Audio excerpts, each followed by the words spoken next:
All right. Before we get started here, can we just take a second to appreciate this insane hat that just got printed? If you guys know my brand, I do print clothes. I rarely sell these clothes. It's mostly promos, giveaways, collaborations, and hiding them in public. Obviously, if you're watching my content, that's something I like to do. But this just came out really nice. Got the red and then this old school voodoo head logo that I've made. Just really sick. You can see a lot of this stuff at www.cigcola.com. There's multiple collections spanning back to 2016-17. So go take a look. Yeah, really happy with this. So today we're going to review I'll Find You and I'll Kill You Volume 4. If you watch any of the other videos, you know that this is part of a series. We did cover I'll Find You and I'll Kill You Volume 1 and I'll Find You and I'll Kill You Volume 3. This is Volume 4. Covers mean a lot to me. I choose a cover that I think is going to set the tone for the entire publication. And, you know, it is called I'll Find You and I'll Kill You Volume 4. And we'll go into a little bit of detail about why I chose that title later on. But here you have this building that's under construction. It's very ominous. You have the spikes coming out and the black lampposts that aren't turned off. And obviously, you know, it's a little bit darker. Maybe it's coming on to dusk and they haven't turned on yet. In the back, you have a continuation. You have the scaffolding and then this elevator and this whole construction, and the produced by Cigcola Inc. 2026 in red. I just really liked this cover. I thought this was a good way to set the pace for this publication. So let's get started. Immediately on the inside cover, you have a white backdrop, and this was taken in the Museum of Contemporary Art in Hong Kong. I just walked through one of the exhibitions and to the exit door on the left, and I found this room and I just took a photo. You can see the skylight here and just this door that was empty and passing through, and I just thought it was a really interesting photo. So I made this a cover without any explanations as it is Volume 4, and then we got right into it. So the first photo here is called Enterprise, and it's from New York City. It's a little bit of an older photo, but it made the cut. What I liked about it is just these pillars that are here to stop cars from driving through onto the sidewalk, and then you have this pillar up here. I like the tones of gray, you know, the different shades of gray throughout the whole thing. And then this woman with her bag, I did use one of those body morphing apps, just like if you followed on I'll Find You and I'll Kill You 3, the inside first page, I used a body morphing app to just change the person's shoulders. This time I changed her head a little bit. Something I like to do is a little bit of an Easter egg sometimes when I'm creating my publications, because these are film photographs, right? So it's nice to distort them sometimes, but mostly I leave them clean as is. And then if you know anything about my publications, I like to tell a story on the page. So you have the woman in the red with the enlarged head and these billboards, and then the gray tones, which moves down into this room. It's a money exchange storefront in Hong Kong again, and you have these characters with the ripped paint on it and these old banners and posters. And one thing I do like to do is I like to take photos with people in it, but it doesn't really have to be a portrait of the person. So I did catch this person walking across while I was taking a picture of this, and it's just creating a cohesive story, right? So you have the door frame and then the frames and then this frame over here, so you have a three triangle of a frame covering the span of page. This was taken in Tokyo, Japan. I called it Delay, and this was interesting because this looks like I'm using a body morphing app, but I didn't. I really like the way that this man's palms are facing inwards as he's walking, and then his jacket and the buttons. And there's a lot of detail in the photo. There's a lot of things that you could pick out, like this guy in the back with his helmet driving down the street. You have these lanterns, and then this glowed up when I took a flash photo. The bus sign glowed up when I took the flash photo. There's another arm here. All the signage in the back, just a really strong photo to look at. Down here we have honey coated, and I called this honey coated because of the way I took the picture right across the crosswalk line, and I got this great flash as the car was driving by. It bled into the car door. It was just really cool. I loved the white outline that it gave it through the whole car, and then you have some lights, and that's what I meant by honey coated. My flash coated the whole car. And, you know, again, telling a story. We have on the side of the street, and then the car driving by, the motorcyclist driving by, and the vans, and the man walking, and it's just like creating movement in a photo, because these are static, right? So that's what I like to do when I pair them together, is create stories. Sometimes they're in the same city, sometimes they're not. But this one is a whole Japan spread. I did spend a bunch of time in Japan over the past few years. Here we have Sendagaya Station. I caught this woman walking across the floor. And what I really like about these two photos coming in together, I have sold out over here and I have cuts down here, is that the hue of green that you can see throughout the entire, let me move these tools out of the way, the hue of green that you can see throughout these photos. You have the JR on the marble floor, and then you have the JR station illuminating the pillar, and then it bleeds down into this building, which I can't remember if it's a government building or a post office building, but it's this big block building with no windows in it except for up here, right? Like there's no windows at all, but then you have this big tree and this big lawn, and it's green, it's lush, and you go from grassy knoll with a tree into full concrete marble train station. And if you know anything about these train stations in Japan, they're so busy, but I caught it with nobody around, just this one woman, a couple in the back, and then all the stiles empty. So it was really nice to just get this feeling of big, like grandiose between the two photos.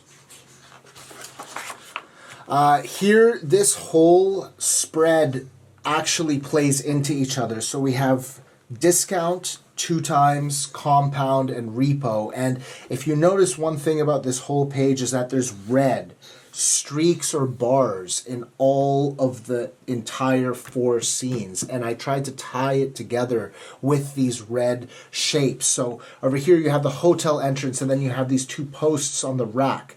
You have the sign in the back which bleeds down into the telephone booth, also standing vertically, right?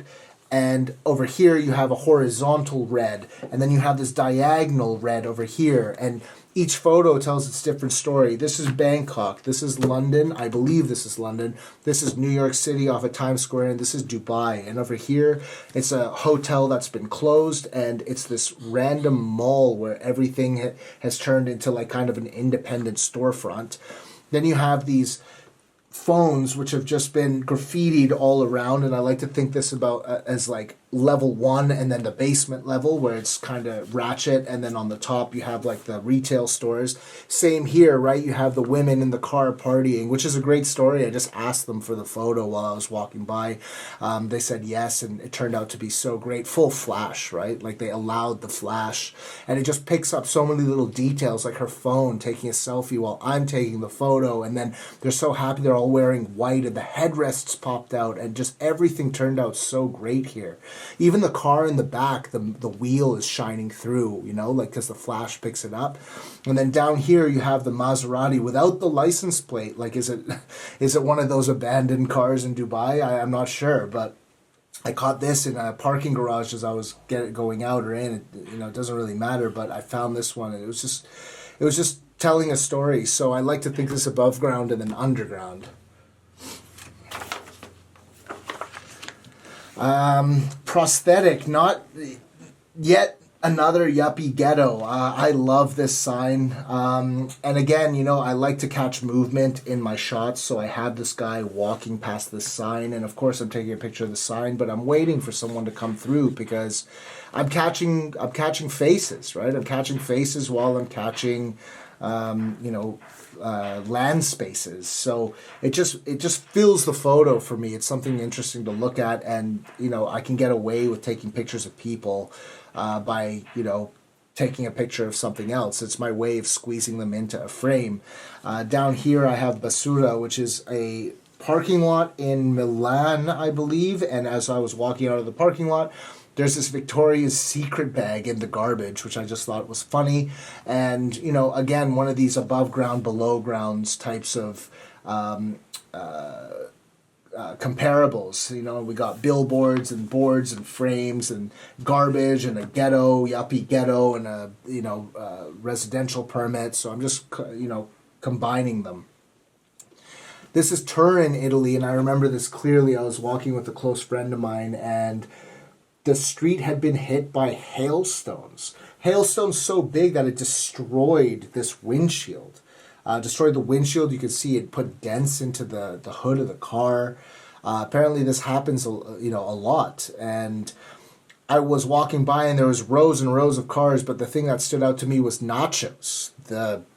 The tag on the back, the nachos sign. I thought that was just great in front of this destroyed car, because the windshield looks like little breakages of nachos. Nachos are a ton of chips in a plate, and here you go. You got all these windshield hits and then nachos in the back. And then obviously danger and green and this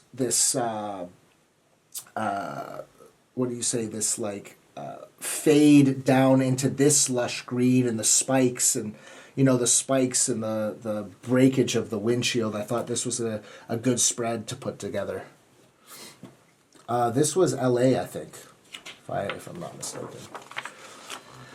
Here we have Bangkok, and we have Nightlight at the top and Trial at the bottom. And, these two photos, Bangkok is notorious for a more controversial underground adult scene. And, me being me, I just walk around and I explore, and I found this sign, Rumors, with the light illuminating the street from above. And when I took the photo, I got this really great black nothingness, but then you have this, and it's so busy with the post and the chords and the sign. And then I paired it up with the lips from a different, just random billboard, just coming up with the two and the hue, so it looks like the light is directly lighting the lips. Good spread here. We have Japan, customer, and prototype. And what I like about this photo on the top, the customer, is it's a billboard, it's illuminated, this man walking by in my style, right, catching somebody, but in the corner you have this face. Now, my thing I like about photos is I like the story that you tell as a viewer when you're looking at a photo. And for me, I always like to think that this woman was never even really there. I took a camera, I flipped it up, and as I took a shot, this face just appeared in the billboard, and then when I finish the shot, it's gone. Because I can't remember what this billboard looks like, and I can't remember what this billboard... I don't speak Japanese, I don't know what it's saying, I don't know anything about it. It's just a moment in time that I captured, and I'm just wondering, is that woman really there? Now, of course, it doesn't matter what you believe. It's just a storyline that I'm telling when I'm looking at the photo, and that's the type of emotion or imagination I'm trying to evoke in the viewers that see my work. Below, it's called Prototype. This was Brooklyn, New York. I walked out of this venue, and there was this car covered in this protective sheet. Now, what actually drew my eye was the bin full of bed sheets on the right, and I decided to take this picture. And when I got the camera developed, the photo actually had the light shining through, which I thought was really great. This is one of my actually favorite photos from the trip, because it was just so unexpected, and you have the construction in the background. It's a really busy photo, really a lot of great what's the word called? A lot of great ripples, or it'll come to me later on. Not settings. A lot of great. You're gonna have to give me a second here. Characteristics we can go with it. I like the lights. I like the tree. I like the construction. I like the pillars. Everything. This word will come to me later, but I hope you understand what I'm trying to say. The busyness and the fullness of this photo is just great in the background, while you have this front centerpiece shining right at you. Admiral, Hong Kong. So here's the great thing about Hong Kong. So I have Admiral on top and Fairway at the bottom. Now, if you look at this photo, you have all these pipes on top, and then it gets illuminated here. Like, I really like this at the top, this panel box, man walking, disappearing into this alley, and then a bit of graffiti on it. And Hong Kong is just so amazing. It's all crunched together. And then I caught this man here on the fairway walking, and it's a Shepherd Ferry Obey shirt, and it says, "You will follow all orders and submit to the rules." And you can just see, like, the whole area around him is in a daze and it's blurry, and then you have this light over here that's shown through because of my camera flash, and then in the top photo you have the panel box. So it's kind of playing into each other, you know, walking, and again, movement through the photos. I like to create movement and tell that story. Like, where did he go? Where is he going? Where are these people going? Are they converging? Are they meeting? Remember, tell your own story. Are they meeting later on down the corner? I don't know. What happened at the end of this tunnel? What happened for this person to be here? What is this shining light? Over here, real estate. You know, we have some of these storefronts in Hong Kong, and they're so busy, and this photo just has so much in it. Like, we can start slowly. We can start with the lantern over here, illuminating her storefront, and then this other little TV, and these lanterns over here pointed in different directions. Then this green panel and this green post, the green busts that have the jewelry on them, and then the mirror which reflects the green panel and the cage on it, and slightly just her face tilted down ever so slightly, working away, and all these pieces in the back, all the stickers, the graffiti, the map, and then this random poster, which we come down to into here, and we have these posters. And if you know Hong Kong, they just paste over each other over and over, so you get this thick paper filled wall, and there's just so much history behind each poster, just filling up and creating its own story. So I really like this whole series here that comes together. Hong Kong, again, you have the taxi cab, man walking movement, right? I always really like to see how the photo ends up with someone in the background or the environment behind it. Like, I didn't mean to catch this cage here, the door security cage. That was a treat. These little things in the window, all these little pieces, and I was going for the guy in the taxi, right? But I ended up catching everything behind it, the mag wheels in the dark and the red. Thought this was really cool. This is Las Vegas in the middle of the Bellagio Hotel where they have the conference rooms. This guy had just decided to take a disco nap, and I took advantage. I took that picture. You know, you're going for big here, grandiose, and I like how the hallway here is mimicking the taxi and just taking space. One of them is an object and one of them is an empty space, right? So thought these was a nice pairing. Atmosphere and Lucy, New York City, Vancouver, my hometown. I found this woman just walking down the street. She wasn't even on the sidewalk. I was on the sidewalk, and she had this big floral wavy dress and these high heels in the midst of the night. And you had this great little restaurant illuminated in the back, and I took a flash photo, and it turned out really, really well. The bag, the frilly shoulders. Now, I paired it with this photo from Vancouver with all the lanterns on top, and I guess at this restaurant, when there's a birthday or there's something going on, they come out in these luchador masks, and I just took my moment and I snapped that photo while they were coming out, and it turned out really great to have this mask in there. So this is a nice pairing, a lot of reds, a lot of nice tones, color tones. This is New York, an older photo, and just, it's self-explanatory. It's the duct tape on the car window. Like, it's just melting in the summer heat. It was very hot in the middle of summer, and here's just, you know, slowly melting off of the car. This was just in a park. What I did that day is I took the train from, I think, like 156th Street, way up north in New York City, and just walked my way down, hours upon hours of exploring and walking the streets to find these items that I put in these magazines, right? Down here, this is back in Turin, Italy. This man had just covered his arms in watches and pens, and he's smoking and he's sitting on the side of the road, and I just called him and said, "Hey, do you mind if I take your photo?" And he's just like some sort of timekeeper there sitting, watching over the streets. Thought that was great. Matinee, pianos and stanchions and green and marble and illuminated lights and the way the room just fills up, just capture this with the plastic wrapping off the piano. There's a lot going on in the photo, but not very much going on as well, right? So I really like these types of photos where you can fill up the frame without very much going on or very, very many objects. Stationery. I thought that this was interesting because, of course, I had the people in it, right? I'm taking a picture of here, but I got these people as always. But I thought that this billboard, not only the graffiti was great, but it was a very ornate billboard. I had never seen a billboard with ridges like that. It's very thick. So it was just interesting that they filled up this corner with this type of outdoor advertising display, and it caught my eye. And my good friend is actually off to the right here. You can't see him in this photo, but I thought this was really interesting, and then I caught this couple walking through, of course. And you could either look at the couple, or you could look at the billboard. You could look at the pictures in the billboard, or the ornateness of it, or the stickers on it, or the walls. This lantern, it's great. A lot going on with not much in it. Those to me are good photos. Here's where we get into the motive behind I'll find you and I'll kill you.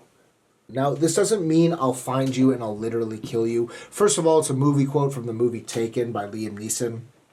Second, it's about photography. It's I'll find you and I will capture you. I will kill you. I will capture you. I'll take your photo. I'll put it into my publication. We'll keep it forever. I'll write it. I'll make a video about it. I'll share it. I'll spread the word.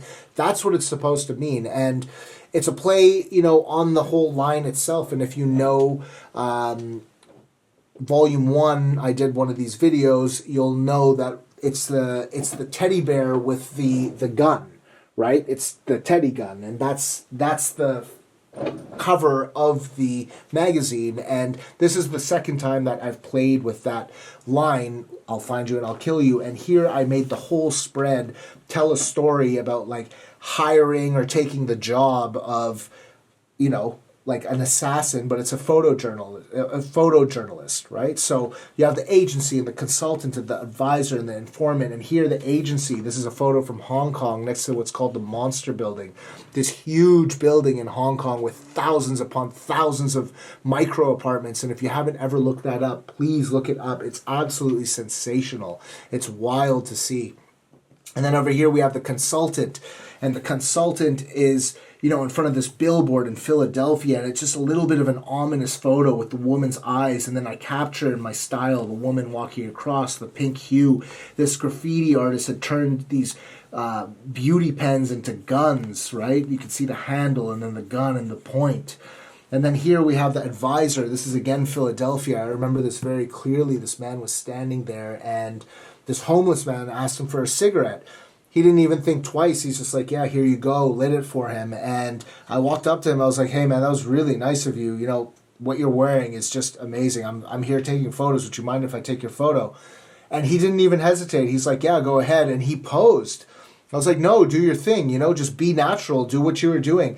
And as he went to go take a puff of his cigarette again, because he was mid-smoke, I snapped the photo and I was like, thank you very much. And that was it. That was the interaction. I didn't want to pose. I wanted, what was this guy doing before I asked? But, he's a little bit of a, I guess, intimidating character. And I just, don't judge a book by its cover, but it's not for me to just walk up and full flash you, right? Like that's asking for trouble. I rarely do that, and if I do, then I know there's consequences behind it, and I ask his permission first. And it's a great photo. It's one of my favorite ones. Downtown Philadelphia, right at the bus station. Not a very nice area, but nice people around, right? And I'm really glad that I asked to take this. And then finally we have the informant over here, and this is a couple walking through down like London in the UK, and I just really liked the way she was walking with her bags, pretending to take a picture of the tree, of course. So sometimes I'm asking permission, sometimes I'm taking pictures of the surrounding areas and capturing people in it. And then I did a little bit of my Red Square series. If you haven't seen that, go to Cigcola.com, and then it'll explain a little bit more. It's about censorship and photography and, what it means to be digitally online or not online. It's a really good series. It's under what's called Museum Works. But here's my concept of I'll find you, I'll kill you. Agency, consultant, advisor, informant. We're taking the job of capturing these photos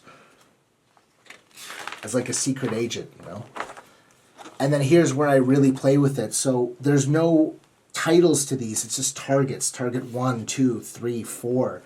And this came from a series that I was working with in the past where I had these photos and I would, point out something that caught my eye in the photo, usually a human walking by. So over here you have New York.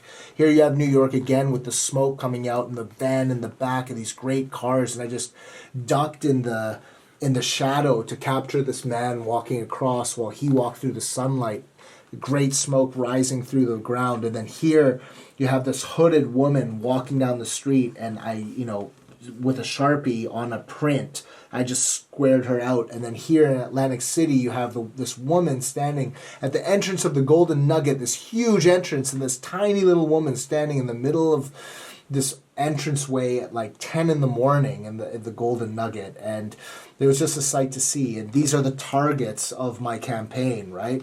And then finally, you have the mission accomplished. I'll find you and I'll kill you, Volume 4. Like, mission accomplished. We found the photos. We found the targets, and we successfully acquired each thing. And that's the concept behind it. And here it is, the person at the ATM getting paid for finishing that work, right? So there's the concept. Last page is the end of the magazine, and it's the Hong Kong gallery from before, just the other side of it. And there you close it out, and there you go. Produced by Cigcola Inc. 2026. I'll find you and I'll kill you, Volume 4.